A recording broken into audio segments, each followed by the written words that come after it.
Bonjour à tous, bienvenue au Fashion Tech Days sur cette session dédiée à la mode virtuelle.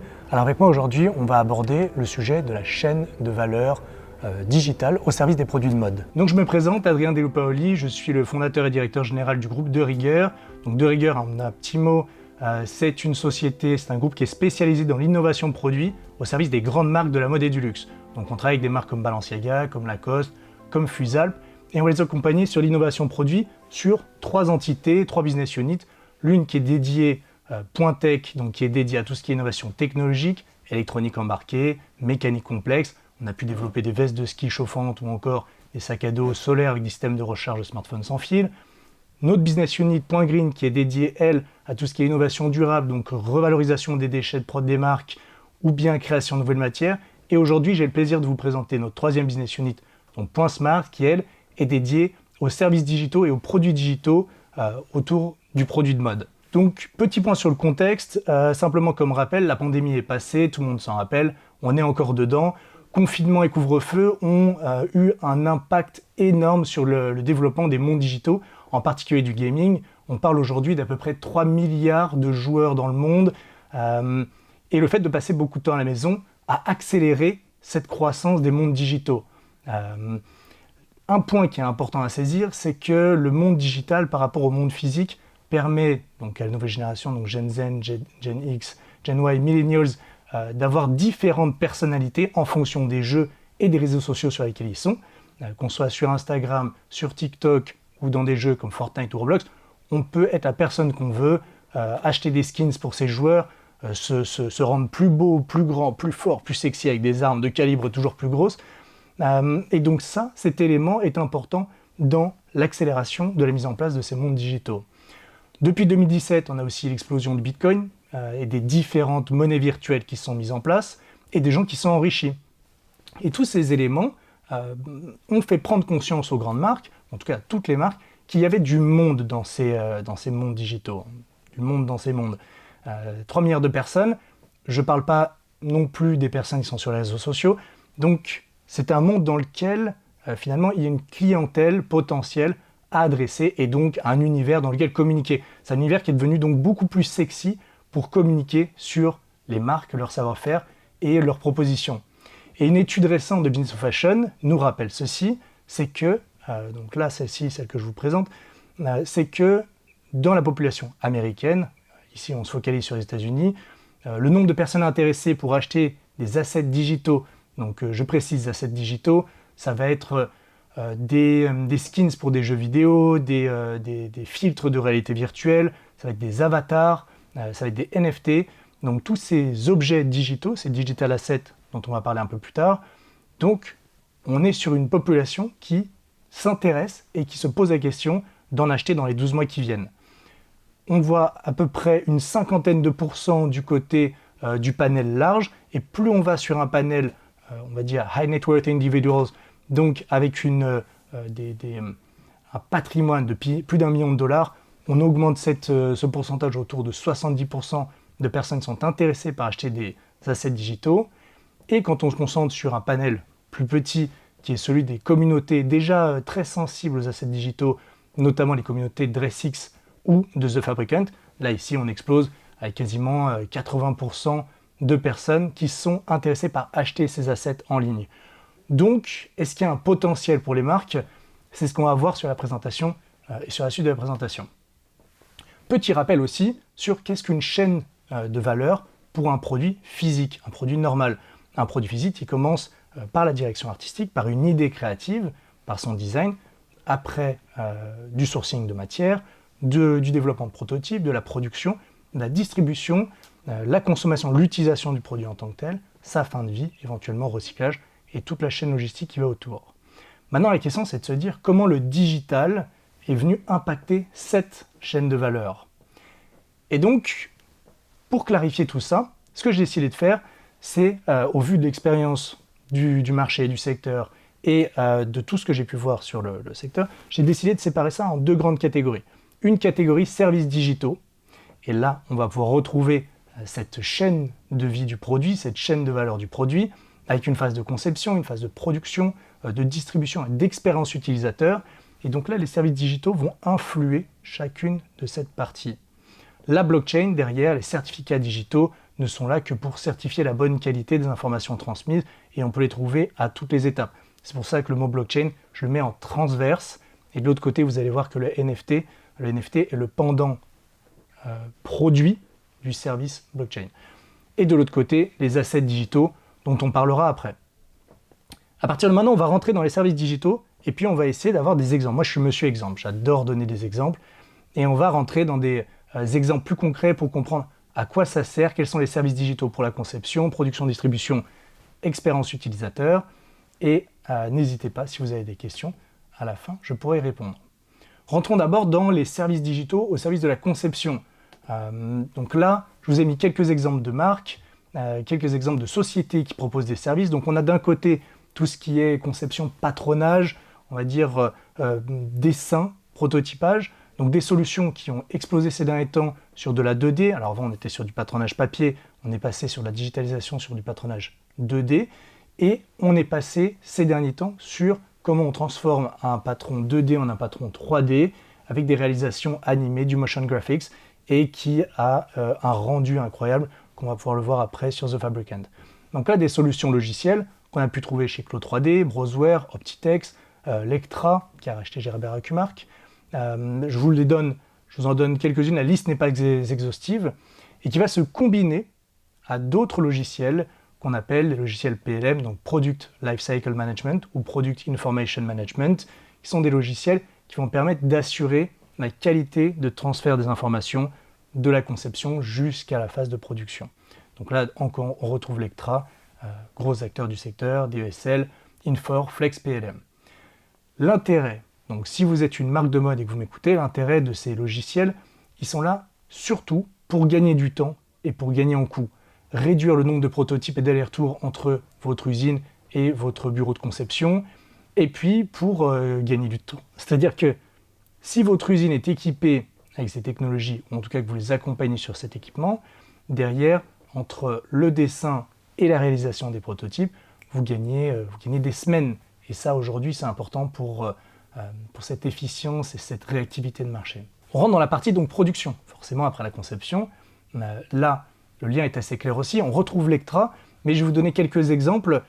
C'est comment on va passer d'un Product Lifecycle Management à un ERP, Enterprise Resource Planning. Et donc là, on a une vision beaucoup plus large de la société sur ses finances, son merchandising, sur sa production, sur sa logistique.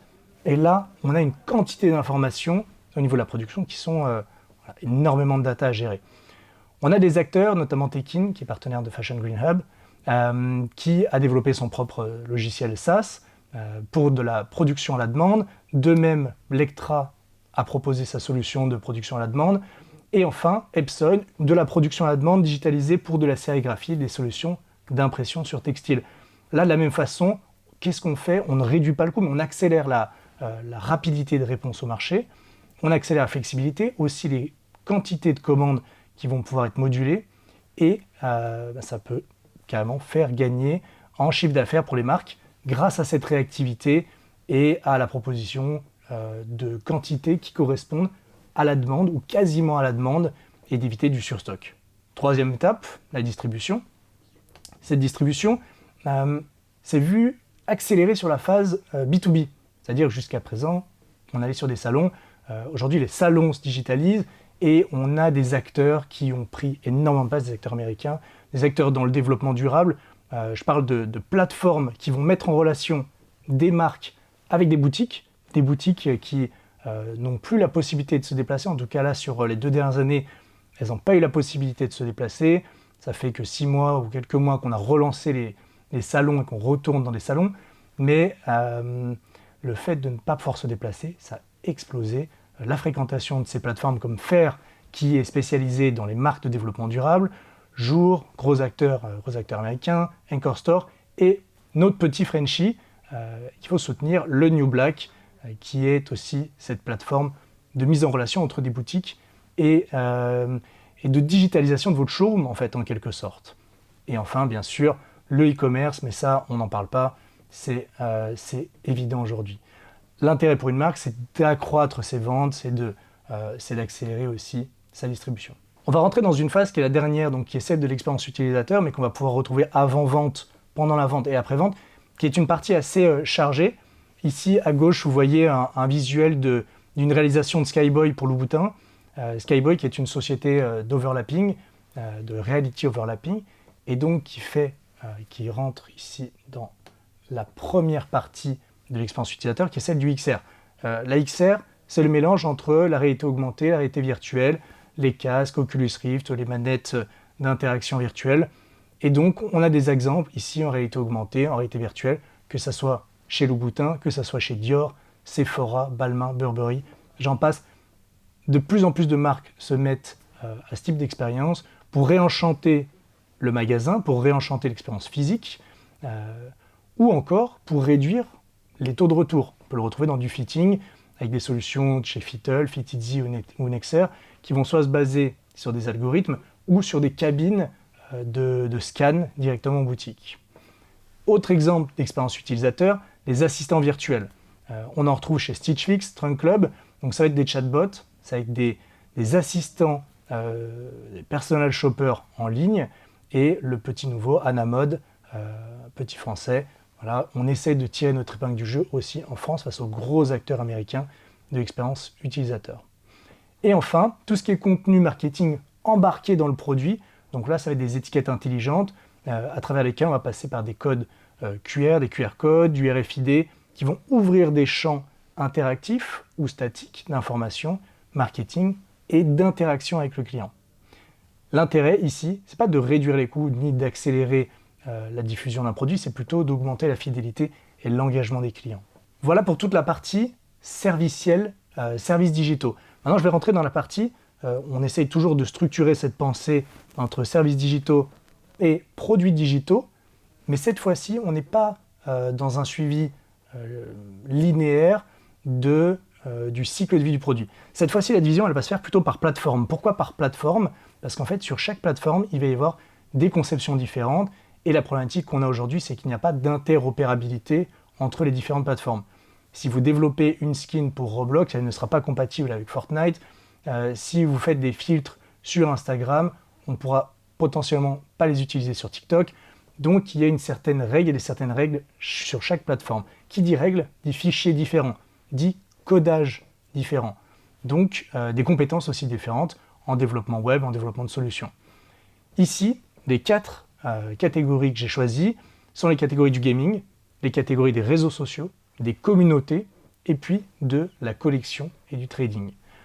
Encore une fois, on retrouve sur cette partie transversale les NFT, les non-fungible tokens, qui sont donc des produits digitaux, des créations digitales, auxquelles on va donner une valeur de non-reproductibilité grâce à des certificats digitaux issus de la blockchain. Voilà pourquoi je les mets en regard blockchain et NFT. Pour avoir cette clarté de pensée, j'espère que c'est clair pour vous aussi, de se dire que la blockchain est aux services digitaux que je vais plus vous présenter pour les entreprises, pour les marques, ce que les NFT sont aux produits digitaux, aux digital assets. On rentre maintenant dans des exemples plus précis. Comme ça, vous allez pouvoir voir de quoi je parle. Dans le gaming, ici à gauche, vous pouvez voir une création d'Alix Studio pour Montclair, qui a été utilisée dans Fortnite. Donc des rendus, vous voyez ici on a un rendu très particulier. Pensez au jeu Minecraft, là c'est pas compatible en termes de design. Quelques exemples qui permettent de voir quelles sont les collaborations qui ont été mises en place. On en parle souvent, Balenciaga, Fortnite. Tout à l'heure Grégory nous montrait le jeu de Balenciaga où ils sont allés encore plus loin.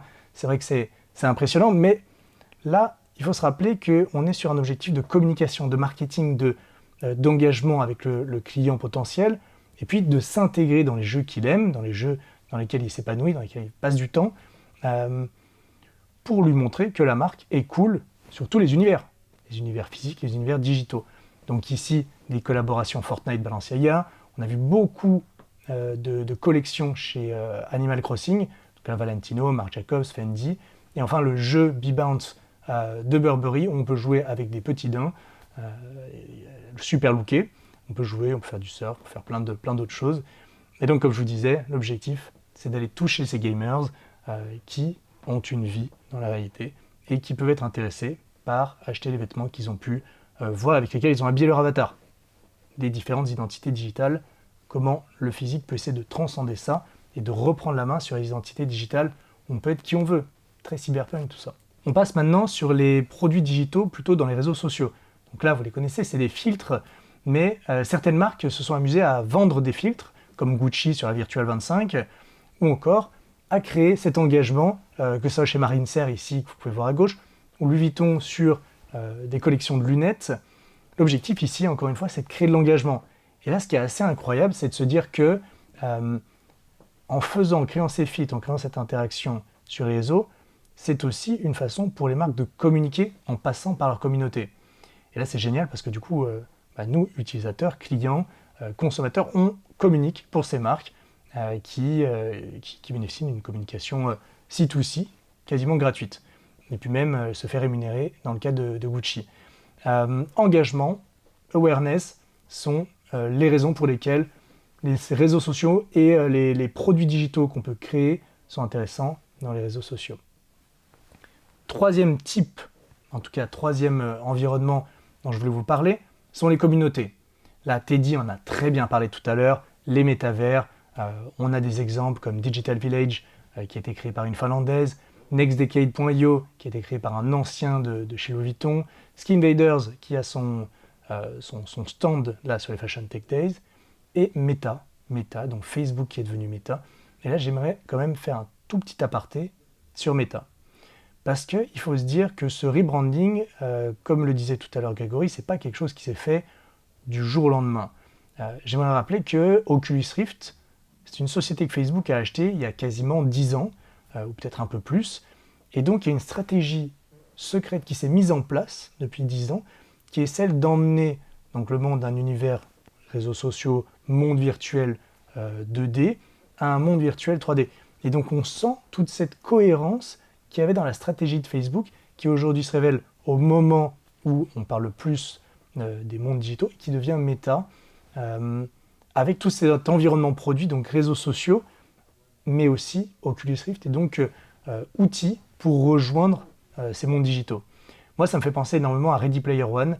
Je ne sais pas si vous avez vu ce film, mais on va dans cette direction. Et si vous ne l'avez pas vu, regardez-le pour se rendre compte, pour essayer de comprendre ce qui se passe en termes de transfert de désir d'un monde physique à un monde digital. On peut ne pas comprendre. Moi, je suis très bien dans le monde physique. Je ne me verrai pas plonger dans des mondes virtuels comme dans Ready Player One. Mais l'important, c'est de comprendre, d'essayer de comprendre ce qui se passe, parce qu'il y a des mouvements à l'œuvre, et ce qui vont durer, ce qui ne vont pas durer. Chacun se fait son opinion, mais c'est important de comprendre ce qui se passe. En tout particulièrement pour les générations un peu plus âgées et celles qui gèrent les marques, celles qui ont à développer des produits, qui ont à les distribuer. Ici, les communautés, je parle de quelques communautés, on va parler de DressX. DressX qui est un site de vente en ligne de produits digitaux que vous allez acheter et que vous allez pouvoir utiliser soit sur des réseaux sociaux, soit sur des photos pour vous créer un style incroyable sans vous ruiner. Quoique certaines robes sur DressX, on a pu les trouver à plusieurs milliers de dollars. Donc, ce business model fonctionne-t-il? En tout cas, s'il y a cette proposition, c'est qu'il y a potentiellement aussi des acheteurs derrière. Et tout particulièrement, je pense à des influenceurs ou des influenceuses qui ont besoin de contenu pour partager à leur réseau, à leur communauté, et qui vont aller chercher ce contenu pour se positionner avec des vêtements incroyables, dans un univers aussi incroyable. Je parle d'un univers qui est celui de The Fabricant, qui a développé pas mal de partenariats dans la création de produits digitaux avec Puma, Tommy Hilfiger. Et là, ici, on refait le lien tout à l'heure avec les services digitaux pour la conception. The Fabricant, typiquement, c'est une digital fashion house. Ils vont concevoir du vêtement digital. Maintenant, pourquoi je sépare cette partie service, cette partie produit? C'est que, comme pour les réseaux sociaux, il y a deux choses. Il y a d'un côté les services de conception, et puis la production in fine du vêtement virtuel. Donc je sépare les deux, le vêtement virtuel et sa conception. Des Digital Fashion Week, donc forcément là, ces 2 dernières années, on a vu émerger des Digital Fashion Week un peu partout. On en a une qui a été magistralement orchestrée par la FHCM en France. Et enfin l'application Ada, qui est intéressante aussi, puisqu'elle permet de créer son propre avatar de mode, et au milieu de centaines, 200 marques qui sont en partenariat pour communiquer dans ces mondes digitaux. La quatrième partie dans les produits digitaux, c'est ceux qui sont pensés pour de la collection, pour du display et pour de la revente. Donc là, à gauche, on voit la chaussure développée par Artefact pour Atari. Ici, quelques exemples. On va donc parler forcément de NFT, puisque le NFT, son intérêt aujourd'hui principal, c'est de le collecter, de l'acheter pour pouvoir le revendre plus tard. On est sur une logique de spéculation, puisque ce sont des produits digitaux uniques, non reproductibles. Comme le disait tout à l'heure Teddy, la blockchain n'étant pas craquable à cause du code des différents blocs, c'est-à-dire que si vous détruisez une partie du bloc, vous ne pouvez pas l'associer au reste de la chaîne, et donc vous êtes obligé de recréer une chaîne totale, ce qui est une autre blockchain, et donc un autre NFT. Donc impossible de les copier. Ici, quelques exemples de NFT qui ont été créés, c'est celui de la robe enflammée de Balmain pour Vogue Singapour, ou encore du Baby Birkin d'Hermès qui a été vendu autour de 25 000 $. Maintenant, ce sac a défrayé la chronique en disant oh, on a vendu un sac virtuel plus cher qu'un sac physique. Oui, mais c'est pas ça qui va faire le chiffre d'affaires d'Hermès, dans le sens où si demain ils créent autant de NFT qu'ils produisent de sacs, la valeur va forcément chuter, il va falloir avoir un processus créatif pour chacun de ces sacs et les différencier. Même le volume et l'offre vont faire que la valeur va chuter. Donc, de mon point de vue, je ne vois pas comment les NFT peuvent devenir un vrai business model pour une marque établie. En tout cas, ça permet de communiquer, de faire des coups de com', ici pour Singapour, ici pour le sac d'Hermès. Des exemples encore chez Gucci, Artefact qui a développé pas mal de NFT. L'objectif ici, c'est d'essayer de faire de l'argent avec des produits digitaux. On va trouver beaucoup plus de sens dans le milieu artistique, dans des œuvres qui déjà physiquement n'étaient pas forcément reproductibles si on voulait qu'elles aient de la valeur. Donc là, ça aura plus de sens. Pour un produit de mode, le sens, et en tout cas la valeur apportée dans le long terme, est encore à prouver.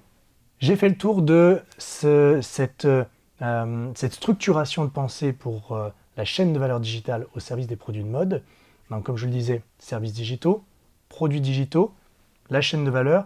Et là, je vais rentrer dans trois exemples de solutions que nous avons développées ou que nous sommes en cours de développement pour comprendre comment ça se passe en termes de création. On parlait tout à l'heure des services digitaux pour le marketing et pour l'engagement. Ici, j'ai voulu faire un focus sur les étiquettes intelligentes. Les étiquettes intelligentes, ça va être d'un côté les QR codes, de l'autre côté des tags RFID. On veut une technologie passive. Quand je dis passive, c'est versus une technologie active comme le Bluetooth, le Wi-Fi ou encore le GPS. Une technologie passive, puisque une technologie passive ne demande pas de batterie de source d'énergie. Et en plus de ça, aujourd'hui, les actions de scan de ces différentes technologies sont de plus en plus répandues. On pense au QR code aujourd'hui avec les passes sanitaires. Je pense que tout le monde sait comment un QR code fonctionne et a réussi à paramétrer sa caméra si il ne le pouvait pas pour pouvoir prendre des photos de QR code au restaurant, dans les bars, puisque de nombreux ne proposent plus de carte physique. Le tag RFID, c'est un petit peu plus compliqué. On utilise une technologie qui s'appelle le NFC, le Near Field Communication, RFID pour Radio Frequency Identification. Donc ici, ça va être un capteur qui va être à l'intérieur de votre téléphone, qui va rentrer en résonance avec une antenne métallique qui va être cachée derrière une étiquette. Vous le voyez par exemple chez Decathlon, ils ont développé un savoir-faire dans lequel leurs vêtements, on les met dans des bacs et ces bacs vont reconnaître automatiquement la qualité du vêtement, son prix, ce que c'est exactement, le déduire du stock. Donc ce genre de tags vont permettre d'intégrer du contenu, qui sont un contenu supply chain, qui est déjà utilisé aujourd'hui par certaines marques pour le suivi du stock, pour la logistique, pour les entrées et sorties, mais qui peut aussi être utilisé pour apporter du contenu au client final. Ce contenu, il est soit statique, soit interactif. Quand je parle de contenu statique, on va avoir par exemple des fiches produits, des numéros d'identification, une capacité de suivi dans la vie du produit pour de la revente potentielle. Et là, quand je vous parle de ça, on fait un petit point sur la blockchain. La blockchain est là ou pas elle intervient ou pas pour créer de la valeur dans la revente et assurer que les informations fournies ne peuvent pas être copiées ou copiables par des contrefacteurs. Mais donc, encore une fois, la blockchain n'est pas forcément nécessaire pour avoir du contenu marketing intégré à l'intérieur d'un produit. Interactif, là je fais un lien encore avec Skyboy par exemple, on peut très bien scanner un QR code et ouvrir un monde digital qui va tourner autour d'un produit, autour d'une robe, autour d'un t-shirt, comprendre sa composition, rentrer dedans pour comprendre sa fabrication, avoir accès à du contenu visuel et même interactif avec les personnes qui l'ont fabriqué. Et donc ces contenus vont être plutôt interactifs. Je rentre dans un autre projet que nous portons en ce moment, qui est le projet LISA, pour Low Impact Software Advisor. Ici, nous, on a toujours chez De Rigueur une vision utile, une vision comment on peut apporter de la valeur à l'intérieur du produit. C'est ça notre métier. Donc on s'est posé la question de comment on peut apporter de la valeur de durabilité à l'intérieur d'une interaction post-vente. Et donc, intégrer à travers ce QR code ou ce tag RFID un assistant virtuel qui va pouvoir répondre à toutes vos questions, que ce soit sur la durabilité de votre produit, l'entretien, la réparation, éventuellement le recyclage. Ici, quelque chose qui nous paraissait important et qu'on est en train de développer pour une marque, puisque, je vous donne un exemple, demain vous faites tomber une tache de rouge, vous faites tomber du vin rouge sur votre robe blanche, premier réflexe, on demande autour de soi, deuxième réflexe, on appelle sa grand-mère, on appelle sa maman pour avoir des conseils de premier ordre, et réflexe numéro 3, on va sur Google. Or, pourquoi la marque ne se saisit pas de ces moments qui pourraient être des moments d'interaction forts et des moments où, d'un côté, la marque a sa responsabilité post-vente de faire passer l'information, d'accompagner son client, mais surtout, c'est la marque qui connaît le mieux la composition de son produit, qui va être capable de donner les meilleurs conseils pour du recyclage, de la réparation, ou encore le nettoyage de cette tache de vin rouge. Et donc ici, il y a tout un univers à saisir pour les marques pour créer de la valeur supplémentaire, créer de l'engagement supplémentaire et un canal de discussion dans lequel il pourrait y avoir potentiellement des propositions de produits additionnels ou éventuellement des invitations à des événements physiques. Et donc, important de se saisir de cet espace d'interaction en créant, on dit du care, mais aussi en faisant en sorte que votre consommateur final vous remercie en tant que marque. Et donc là, cette technologie, elle fonctionne d'abord par ces trois piliers qui sont la compréhension, la reconnaissance d'un problème et du conseil. Cette reconnaissance, elle peut passer par de la photo, par du scan de QR code, de l'intelligence artificielle par rapport à une problématique. On va prendre en photo une déchirure, un problème de conception, un vêtement qui est abîmé, et peut-être que cette intelligence artificielle va pouvoir directement déterminer certains problèmes d'usure, de conception ou de misuse, enfin d'usage, de mauvais usage, et donc faire une recommandation directement à la personne qui utilise ce chatbot. Dernier exemple, ici, ce sont les produits digitaux. Donc, comme vous pouvez le voir à droite, on s'est éclaté à créer nos propres chaussures, nos propres sneakers digitalisés. Donc là, pour comprendre comment on crée un produit digital, on les a vus dans les exemples que Grégory nous montrait tout à l'heure. Développer un produit digital, ça demande des compétences particulières, des compétences en motion graphics et de l'utilisation de logiciels comme Unreal Engine, Unity, qui vont commencer d'abord par la phase de conception. Donc vous avez plusieurs choix. Soit, et là on revient sur les services digitaux de tout à l'heure, soit vous avez utilisé des solutions comme Claude 3D, Optitext, vous avez développé votre patron en 2D et vous l'avez projeté en 3D, et là vous avez déjà une base intéressante. Soit vous ne l'avez pas, et si vous ne l'avez pas, il va falloir penser soit à scanner votre produit physique avec des scanners qu'on utilise comme Grégory nous montrait tout à l'heure, voilà, pour ceux qui ont suivi la présentation juste avant. Donc des scanners physiques, parfois des salles entières recouvertes de verre sur les murs, pour scanner un objet ou une personne. Ici, on va scanner un objet. Et donc plus votre objet va être souple, plus on va rentrer dans du prêt-à-porter, plus ça va être compliqué d'avoir des rendus, donc très précis. La façon dont ça fonctionne, c'est que ce sont des points qui sont scannés, et si vous n'avez pas de scanner, et que vous n'avez pas travaillé sur Claude 3D, il va falloir tout refaire à la main sur des logiciels de conception 3D.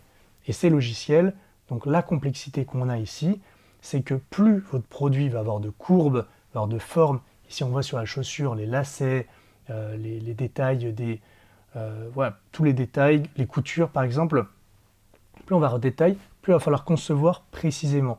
Donc avec un nombre de points qui n'a rien à voir avec ce qu'on peut retrouver sur Solid Edge, Rhino ou SolidWorks. Ici, c'est un travail d'orfèvre digitaux. Donc à partir du moment où on a conçu sa 3D, c'est pas terminé. Il va falloir ensuite la texturiser. Texturiser, c'est lui donner un aspect cuir, coton, rendu, piqueté, tacheté, brillant. Et une fois qu'on a terminé cette phase de texturisation, il va falloir travailler les lumières. Comment on interagit avec la lumière, et c'est ce qui va donner cet effet de quasi-perfection. Vous voyez, là où je reviens par rapport à ce que je disais tout à l'heure sur l'interopérabilité, comme vous pouvez le voir, cette chaussure qu'on a développée, sur laquelle on s'est éclaté avec le logo .smart, c'est une chaussure qui n'est pas conçue pour un jeu vidéo particulier ou qui n'est pas conçue pour un réseau social particulier. Ici, on l'a conçu pour le display, pour le mettre sur un site, une vidéo, un GIF. Donc il va y avoir cette question à se poser dès le début de la création de votre produit digital ou de la création de vos digital twins par rapport à une collection physique que vous allez vouloir virtualiser, digitaliser, c'est à quoi ça va me servir? Où est-ce que je veux display ces produits digitaux? Et donc on vient sur les plateformes et la notion de division par plateforme, gaming, réseaux sociaux, communauté ou NFT. Voilà pourquoi je venais sur cette structuration de la pensée, de la chaîne de valeur digitale pour les produits de mode. Merci beaucoup d'avoir suivi cette session sur la chaîne de valeur digitale au service des produits de mode. Si vous avez des questions ou si vous voulez continuer l'échange, n'hésitez pas à nous contacter sur le site derigueur.io ou sur le site derigueur.group. On se fera un plaisir de répondre à vos questions et à très vite, à très bientôt.